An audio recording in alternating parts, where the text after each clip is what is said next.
I hope you can hear me. My voice hasn't really been that good lately, but should be okay. Right, so my name is Christian. I work at a company called Barium, and I've been there for about 7 years, and we develop low-code platforms. We'll get to that a little bit later, where you can visualize applications in order to create applications for our users.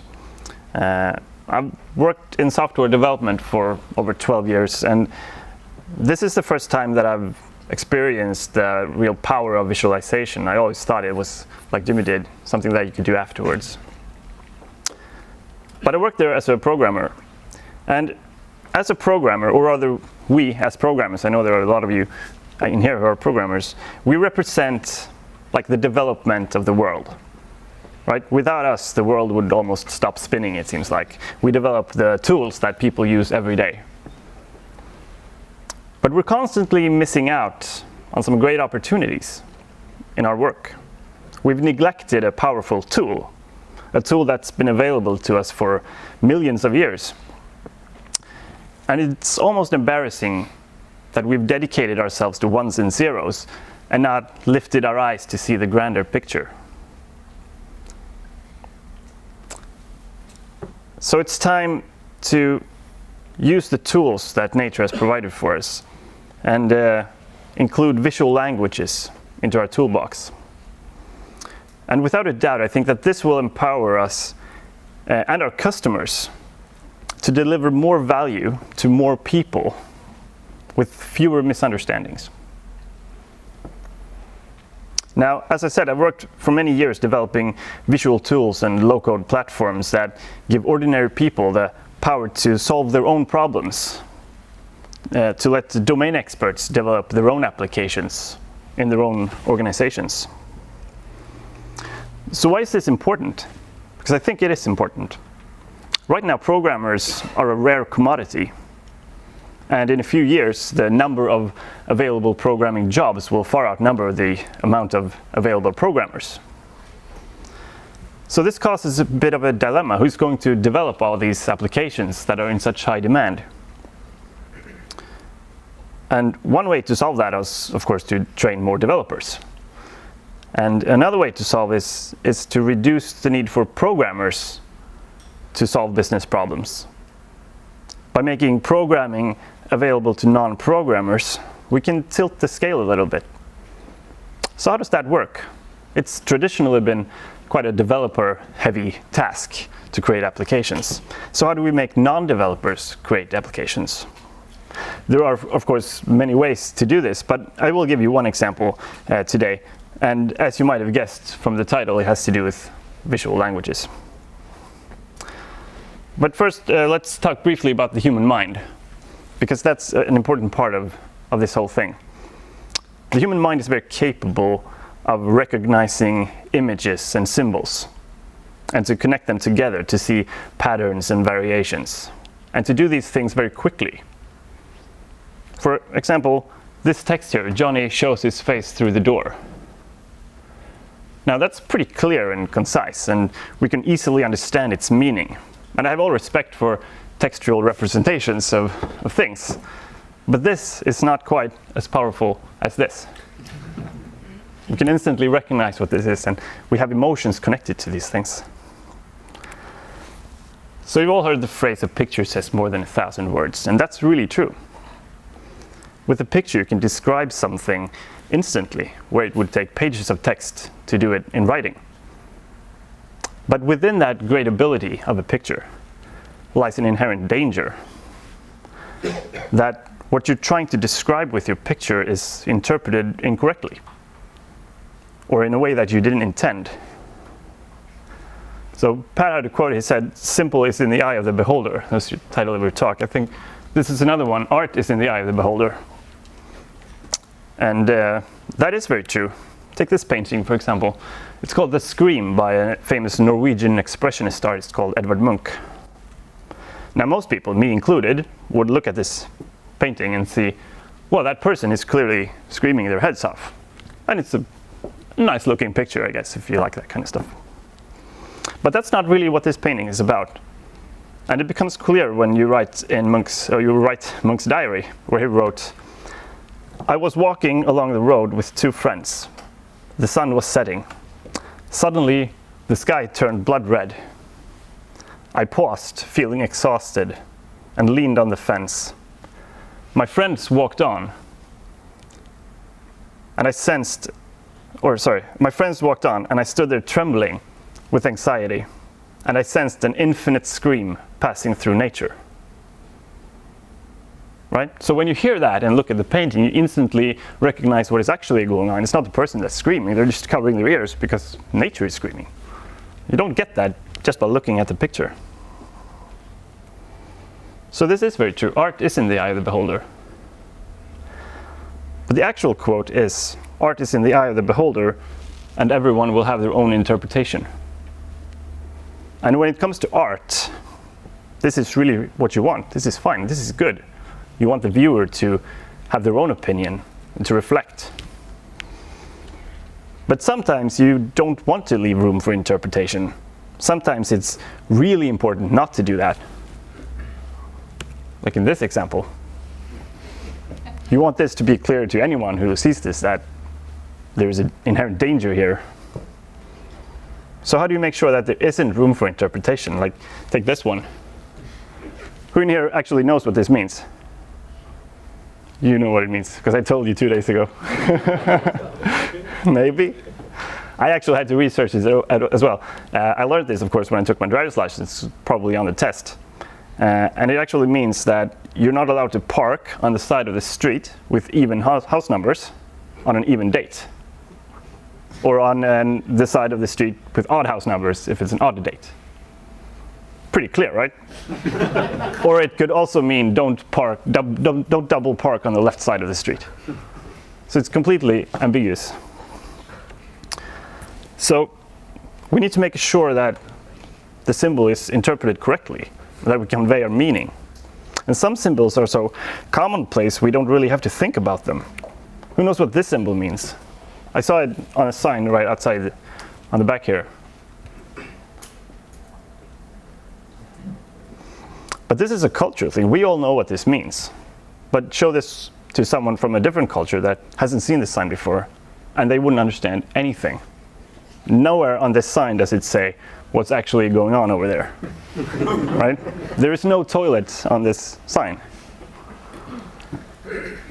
So the key takeaway here is that if you want to convey information by using symbols and imagery, it needs to be very clear and unambiguous. And I agree with Per when he says you have to be careful with this. It doesn't have to be completely intuitive, but there needs to be something in it that gives it meaning, to make you understand it. And if you have to learn what the symbols mean, then it's just another language. Like this one. For centuries, people didn't understand this. And then after a lot of work and hard effort, they figured it out. And they learned the language. And this is what it means. So this is the same thing. It's just a different way of representing the characters. But to an ancient Egyptian, they wouldn't understand this, and it would take them an equal amount of hard work to translate it into the top one. Now, I'll show you some other kinds of symbols in another kind of language, and you heard about these here today. Who in here has ever drawn a sequence diagram? A lot of you. Good. Or a class diagram? Almost all. Yeah. So these diagrams, they're not just random drawings, right? They're made up of symbols. And you might not realize it right away, but it's really only the symbols in these that makes them make sense.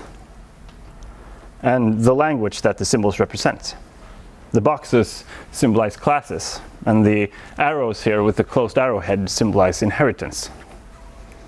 If you change it and make the line dotted, it means implementing an interface. And there are a lot of variations to these symbols, and you have to learn them in order to understand the diagram.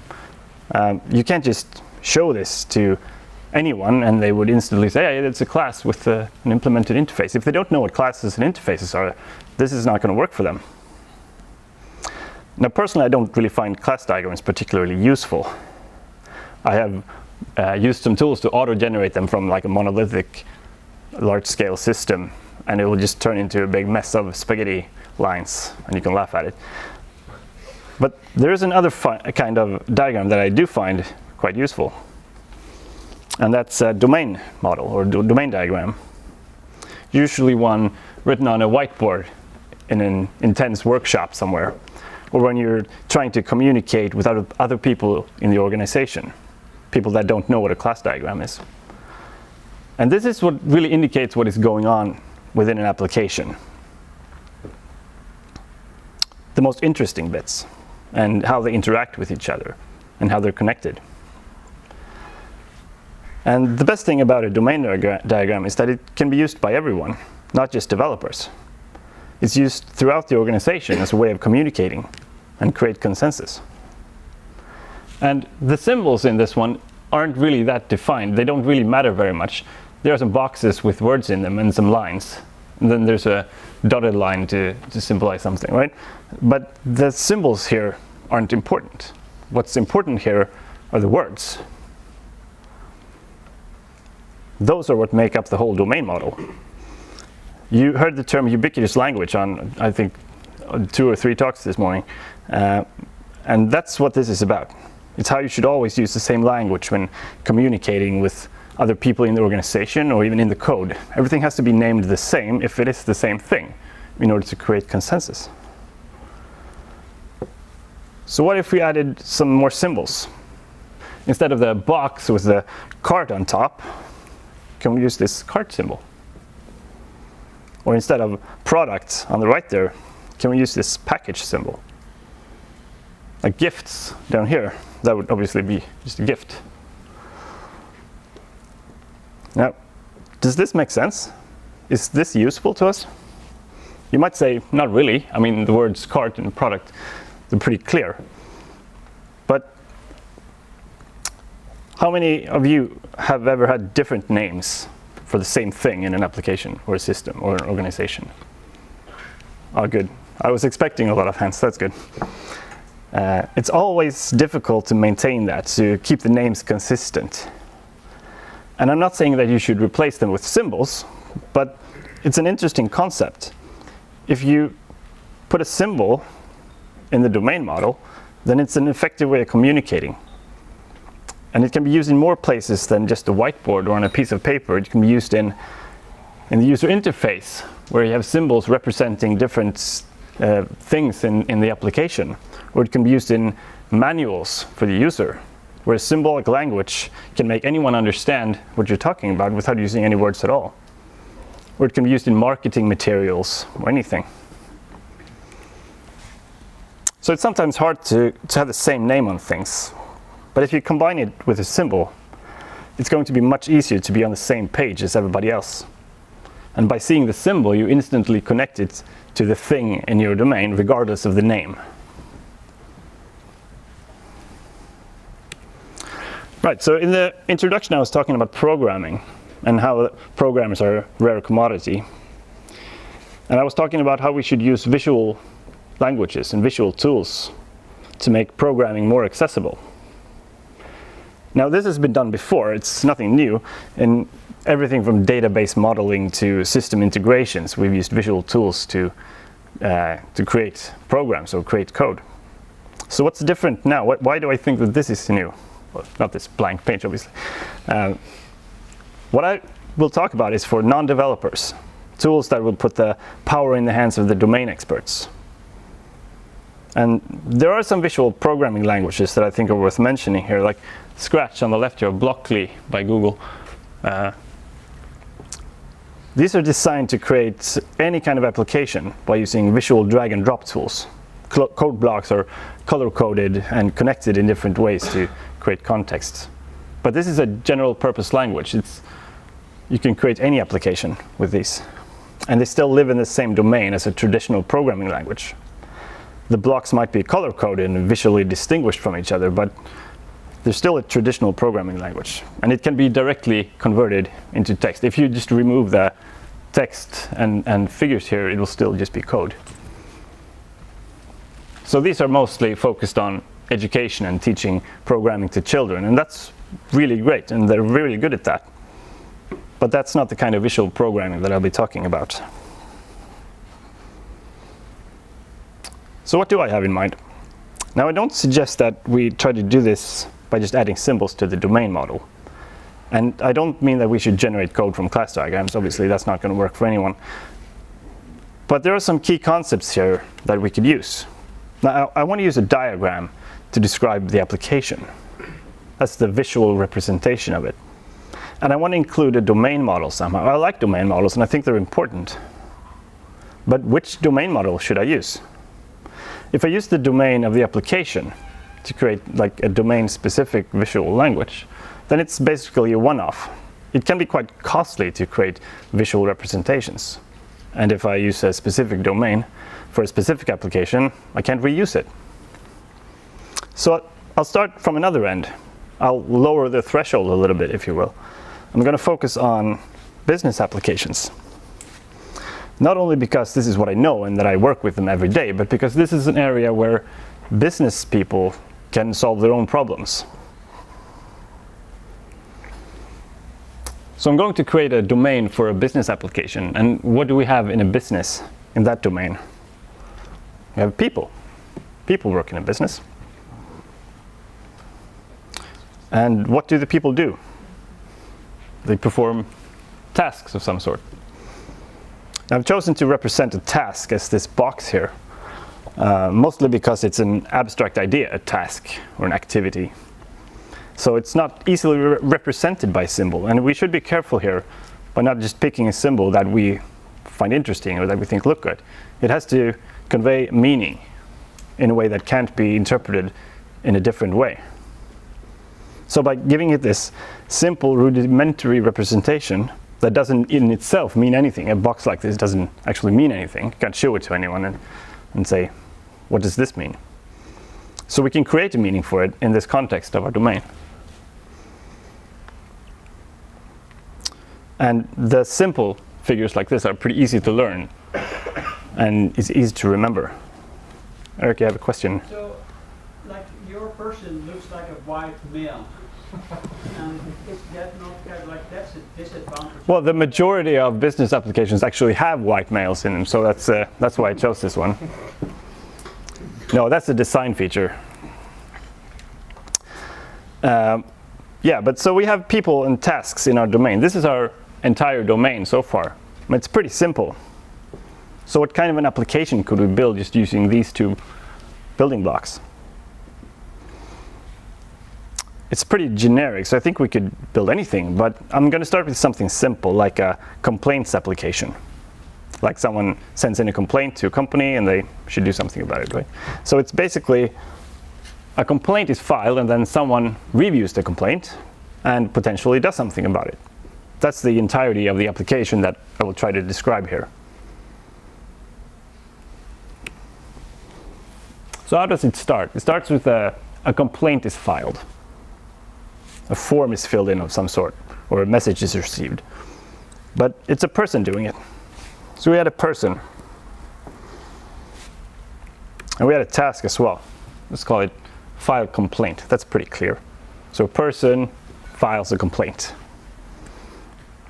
Now we need to give the person a name. It can't just be anyone, and we can't say who it is explicitly. So we have to give it sort of a general name. And for our business, I think that we can just call it a customer. So customer, which is a user of this application, files a complaint. That's pretty clear. Now, I'm going to keep a little legend up here in the top corner of our domain so we can keep track of it.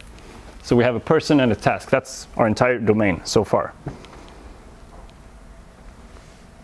So what's the next step then? Someone reviews the complaint. That's the next step if we follow the instruction we have. Now, we add a task called review complaint, and we also need a user that performs this task, that does this activity. But who is that? Is that like George down at the complaints department? I think we should be, again, less specific, a bit more generic, and give that person a name or a role, if you will, and let's call him an administrator. So that's pretty good, but the relationship here between these two tasks is not something that we've done anything about, because there's a piece of text here that says, and then someone reviews the complaint. So that indicates some sort of sequence or a movement. Like, first this happens, and when that's done, then this should happen. So we need to indicate that in our model as well to symbolize the sequence. So we'll just add an arrow. This is pretty clear, and it's not very ambiguous as to what this is. It symbolizes direction. And if you don't understand this, then you should try a bit harder. And we also need to add it to the legend up here, because what we've done now is we've added a symbol to our domain model. We had user and we had a task, and now we also have an arrow. So we add that to our domain.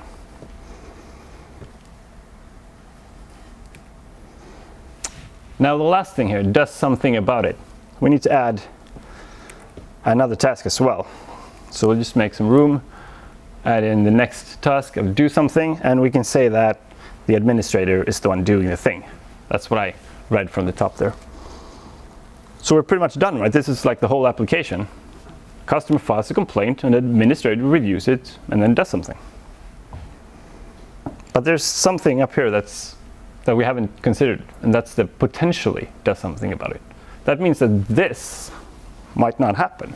This whole thing might be not performed, right? What if George, or whoever the administrator is, decides that the complaint is ridiculous? We shouldn't take an action, we shouldn't do anything. So we need to add that to our application as well. And we can do that by adding a new symbol. I've used a question mark here, and I've put it inside of a diamond shape, and not only just to have something to connect the arrows to, because it's difficult to connect arrows to a question mark, but it's because the question mark alone doesn't represent what this means. This means that we have a decision to make. And if I just use the question mark and show it to someone in the business, they're not going to say, oh, that's a decision point in one of our applications. So we need to add the symbol of this diamond shape, or whatever we want, in order to determine and decide what the symbol means in our domain. And let's not forget, of course, to put it, oh, sorry, I didn't. Let's not forget to put it in our legend. So we added a fourth element to our domain. So what's the answer then to the question, take action? It's yes. So if the answer is yes, then we do something. Now this is pretty clear. We've instructed the application to consider the decision that the administrator has taken.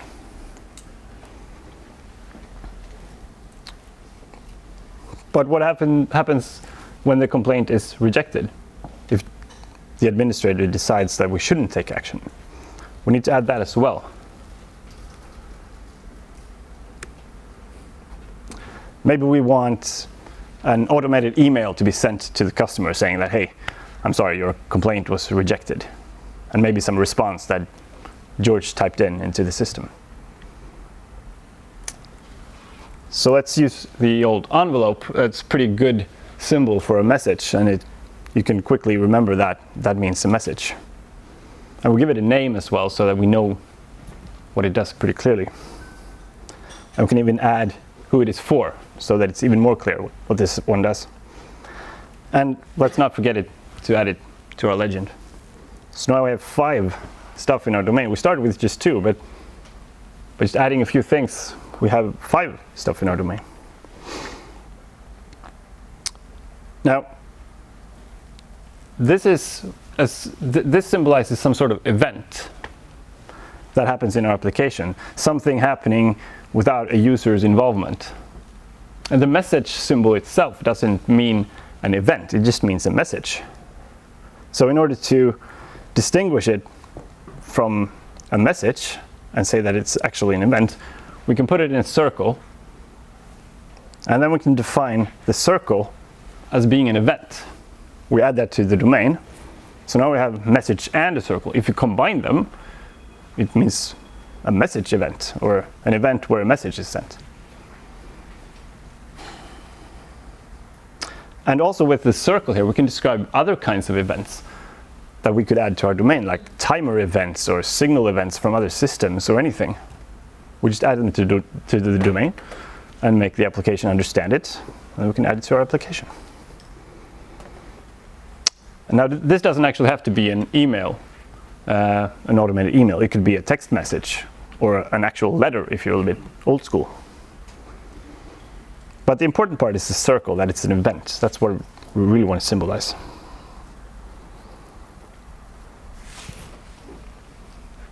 And what about this bit? Do something. That's not very descriptive. So I think we should do something about that and shovel around a little bit. And we can add another decision of maybe if we should do a refund. Now if the answer is yes, we can refund the item. And this decision is based on stuff that the administrator has already taken a decision about. And if the answer is no, then maybe we should ship them a new item. So who does this? Who's shipping the new items? In a small organization, maybe the administrator would do the shipping and labeling and packaging and stuff like that. But let's add a third user here, third person. And let's call this person shipping, for lack of a better name. Now, the way that I've drawn this is a little bit cluttered. So there's a lot of things going on here that might not be entirely necessary. So we can move it around a little bit. And by moving the first task to the top, we haven't changed the meaning of the application. We just rearranged the symbols a little bit. And now we can see that everything that has to do with the customer is on the top. And everything that has to do with an administrator is in the middle here. And shipping is still down here. But we can do more than that. By arranging the model in this way, we can see that if we just move the names of the users or persons to the left side, we can add boundaries around them and create sort of these lanes instead of the user symbol. Then it's easy to see for the one consuming this where the customer is involved, where the administrator is. George, who is an administrator, can look at this and see, yeah, in the complaints application I do these things.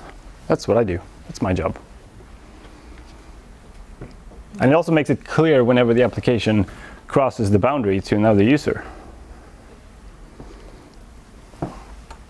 And if we change the meaning of a person or a user, that little head up there, the white male, it's no longer applicable. We can change it to be this lane configuration. So we changed the symbol in our domain. We removed one and added another one. So this is pretty good. I think we've described an application in a concise way that's pretty easy to understand and communicate by following certain simple instructions. But what about rules? Now, if we want to draw this kind of diagram, then we need to have a set of rules to determine what we can and cannot draw. Like when we drew this, we had a decision and then just one way out of it. So what happens if we decide the other way? What happens then? We can instruct our tooling to make this invalid. We can feed it this configuration. We can actually draw it in the tool and then say, this should be invalid. So whenever the tool finds this pattern, it can give us an error message when we actually draw the model. We can also give it a name and say that a decision needs at least two ways out. So this is a very simple idea of how you can implement validation and rules to your language. And rules like this can be applied to any construct that you want, and the application, depending on which kind of organization you're working with. So you can basically change the language based on your needs. So how does this help us? How does building a model like this actually create an application? What's the next step? Now, in order to become an actual application that actual users can actually use, obviously we need more than just a model on a slide like this. So we need something that can take this generic model and put it in a generic user interface or hook it up to a platform of some sort. And obviously we need configuration that lets the system know that it's actually George that is the administrator, and maybe some rules as to who should be the administrator depending on different variables in the application. And we need configuration regarding what to fill in the complaint. What should the customer actually have to deliver? What's the information? And we need configuration that says what the email should look like when we send it out to the user. And in fact, we need so much configuration that the application just becomes a very small part, or actually the model becomes a very small part of the whole application. But it's a very important part,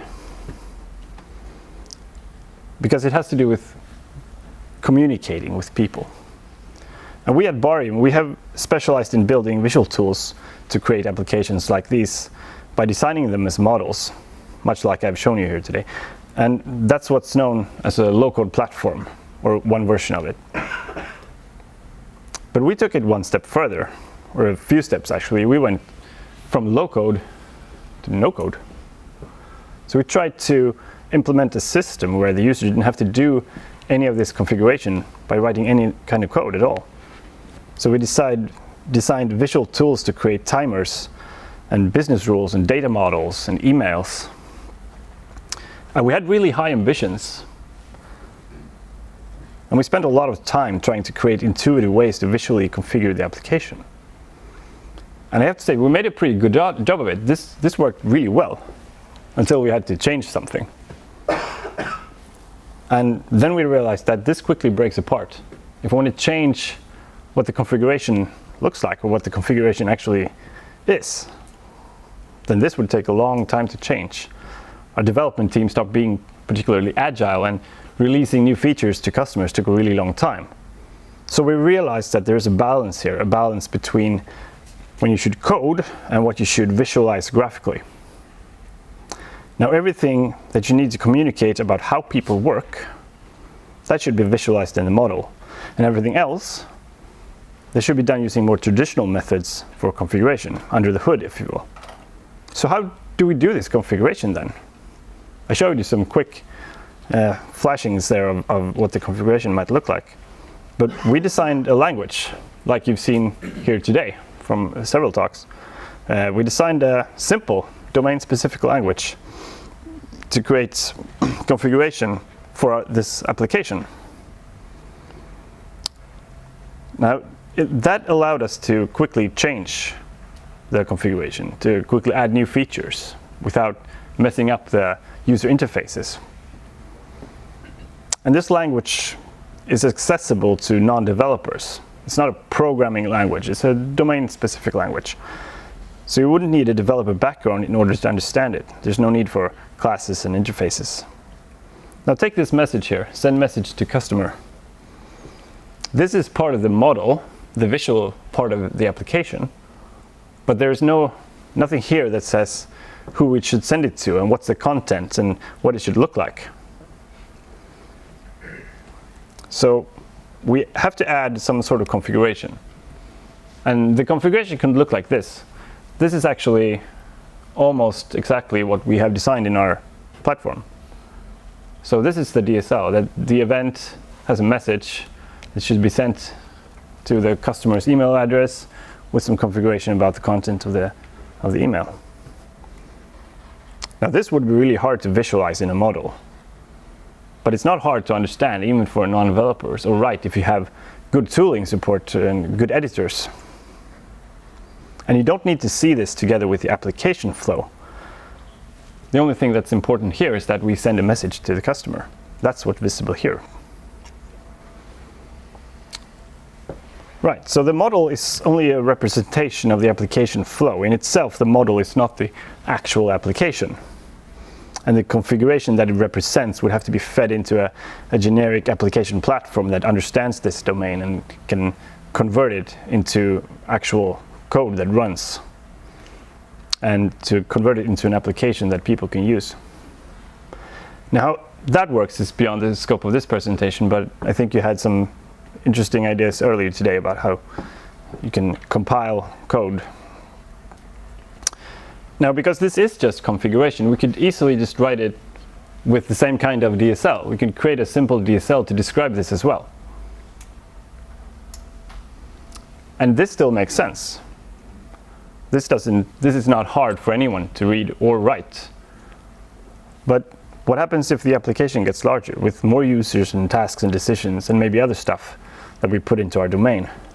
Like if we increase the application, the textual representation would be increased as well. And it would be really difficult to get a feel for how the application works. What's the flow here? What's the application actually doing? It would be hard for George to understand how the application works. And it would be hard for him to make suggestions. Like, yeah, I want this one to go over there. This is not going to work for George. He's a businessman. So this is his application after all. It's his domain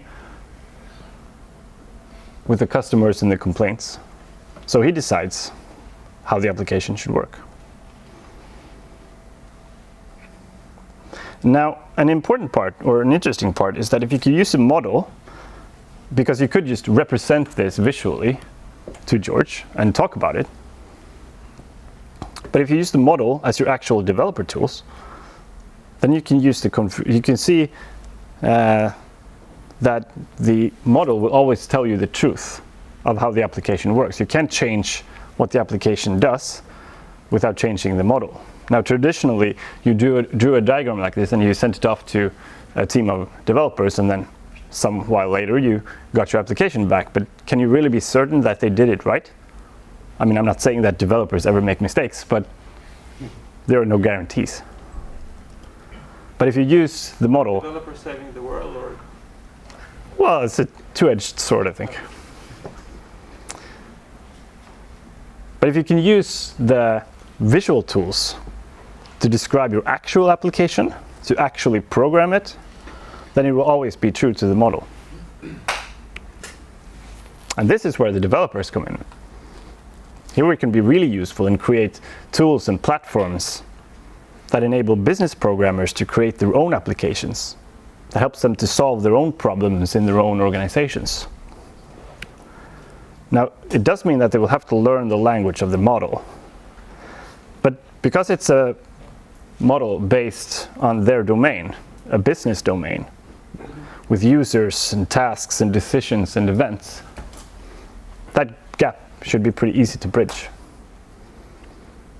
And when we've learned the language of the symbols and diagrams, we can use them to redesign our applications at will. And we can use them to avoid misunderstandings, to avoid interpretation, because that's what we want to do. And we can see patterns in our way of working, patterns that would otherwise be lost to us if we were just looking at code or text. And these patterns can help us improve the applications and improve the way we work and make us more efficient. And we can instantly see how the application actually works. We can't see the details, but on a higher level, the details are not as important. What is important is that the whole organization can see the same picture and that they can interpret it in the same way so they can be productive together. Now, this is the greatest benefit that I've seen using visual tools and visual programming, that it makes it simple to talk about your applications and reason around what they do and how they work, to bridge the gap between programmers and domain experts, between developers and users. And even if you can't build a low-code platform or a system that you can visualize the application in directly, I hope that after today you start to realize the power of visualization and that you will embrace it in order to improve the way that you talk about software. Thank you.